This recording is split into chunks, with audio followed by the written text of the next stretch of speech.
नमस्कार, महाराष्ट्र लाईव्ह मध्ये आपलं स्वागत. मी रेश्मा फडतरे. तळेगाव स्टेशन भागात इंद्रायणी विद्यामंदिर कॉलनीमध्ये डॉक्टर बाबासाहेब आंबेडकर यांची जयंती महोत्सव प्रज्ञा महिला मंडळाच्या वतीने गुरुवार दिनांक 1 मे रोजी उत्साहात साजरा करण्यात आला. सकाळी धम्मवंदना, सामूहिक वंदन झाले. दुपारी डॉक्टर बाबासाहेब आंबेडकर यांच्या प्रतिमेची भव्य मिरवणूक काढण्यात आली. यावेळी माजी उपनगराध्यक्ष उद्योजक गणेश मोहनराव काकडे, सामाजिक कार्यकर्ते आशिष खांडगे, प्रज्ञा महिला मंडळाच्या संस्थापक लताताई घोलप आदी मान्यवर उपस्थित होते. या प्रसंगी भारतीय बौद्ध महासभा उपाध्यक्ष अशोक काळे यांचे व्याख्यान झाले.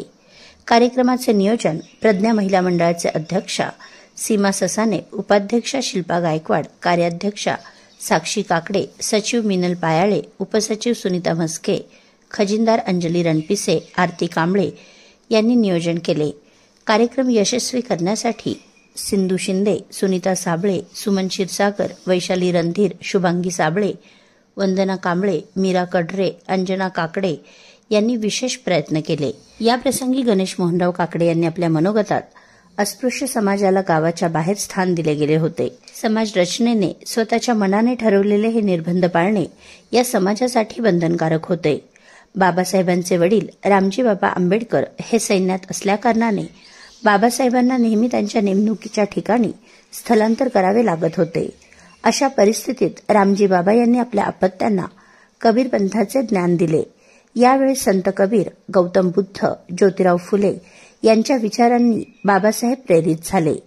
यांना बाबासाहेबांनी आपले गुरु मानले होते व यांच्या विचारांच्या शिजोरीचा बाबासाहेबांनी आपल्या आयुष्यात परिवर्तन घडवण्यासाठी वापर केला. बाबासाहेबांना वाचनाची आवड होती. लहान वयातच त्यांनी अनेक ग्रंथांचे वाचन केले. त्यांच्या या वाचनाच्या आवडीतूनच त्यांचा परिचय कृष्णाजी अर्जुन केळुस्कर यांच्यासोबत झाला. कृष्णाजी यांनी स्वलिखित गौतम बुद्ध बाबासाहेबांना त्यांच्या मॅट्रिकच्या परीक्षेत उत्तीर्ण झाल्याबद्दल ठेवण्यात आलेल्या सत्कारावेळी दिले. म्हणजे वयाच्या 15व्या वर्षीच बाबासाहेबांना बुद्ध भेटले. बौद्ध धर्म निरीश्वरवादी, अनात्मवादी, समतावादी, विज्ञानवादी आणि मानवतावादी धर्म मानला जातो. गौतम बुद्ध यांनी मानवजातीला प्रज्ञाशील आणि करुणा या तत्वांची शिकवण दिली. गौतम बुद्धांच्या धर्मस्वातंत्र्य, समता, बंधुत्व, मैत्री, प्रज्ञा आणि मानवी मूल्यांची शिकवण बाबासाहेबांनी अंगीकारली. तेव्हापासून बाबासाहेब गौतम बुद्धांच्या विचारसरणीने प्रेरित झाले.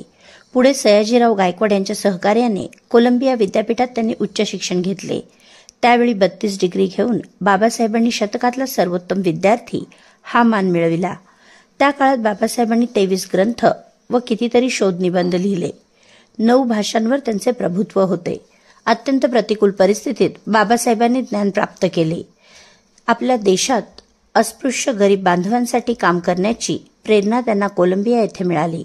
पुढे त्यांनी लंडन, उस्मानिया विद्यापीठातून डिग्री प्राप्त करून भारतात आल्यानंतर वकिली चालू केली. तेव्हा त्यांना आपला समाज संघटित करून त्यांना शिक्षण देण्यावर भर टाकला.